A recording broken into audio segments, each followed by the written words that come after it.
Yeah, Troy King here with ITRboxing. We in the building. Eddie Croft, my coach, Aaron's coach. You know what I'm saying? He just got done. Getting it in. As we see, Andre Ward about to come in. He works with him too. Eddie, how do you feel about the fight, Andre Ward and Paul Smith? You know what? I would love to take credit for working with Andre Ward, but I can honestly say that I have not showed him a thing. But what's up, bro? but I do get to watch him, you know, on a daily basis and watch him train and prepare. And I will say, without a doubt, that's the best fighter that I've ever had a chance to watch up close. I have a question. So, what is the boxing style? Because, you know, every region, every city, every part of the U.S., you know, some guys have their own style. Well, how would you describe the style of boxing in Oakland? Or in the Bay Area?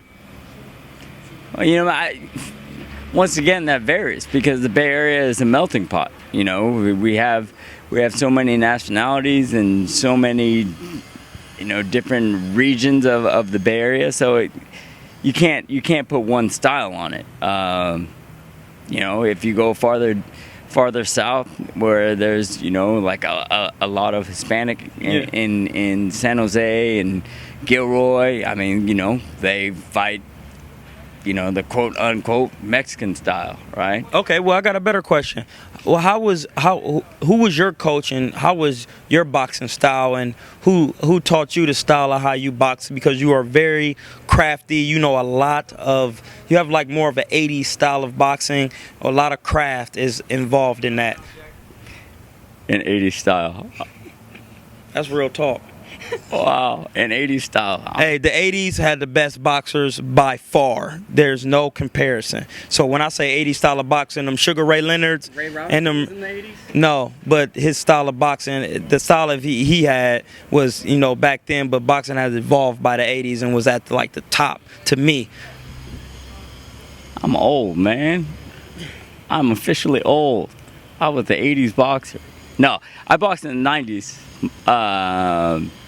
But, you know, Johnny Nava was my coach, and you know what, I was, and still am, you know, I love boxing, right? So, especially when I was fighting, you know, I'd wake up in the morning, I'd go run, I'd come home, eat a little something, watch on VHS tape, I'd watch hours of boxing.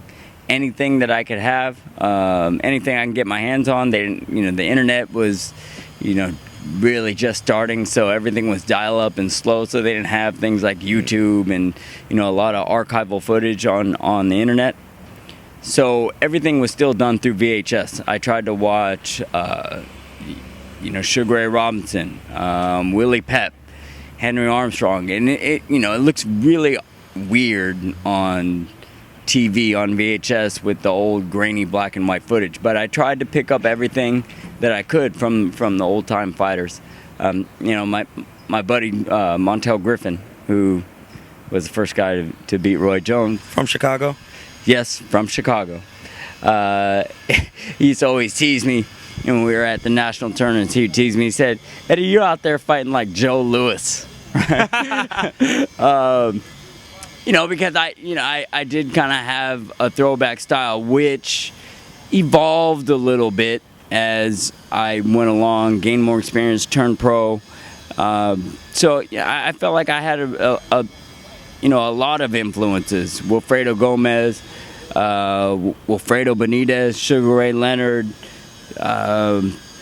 you know, Ali, Bob Foster. I agree. You know, so I tried to take a little bit of everything from everyone that I really enjoyed watching. And one of my favorites was Mike McCallum, and I tried to steal a lot from him too. The body snatcher. Hey, man, y'all need to do y'all history. If y'all don't know who these people is, Mike McCallum, the G-Man. Hey, we're done with this interview. Eddie Croft, you're giving up too much knowledge, so we got to shut it down. It's over.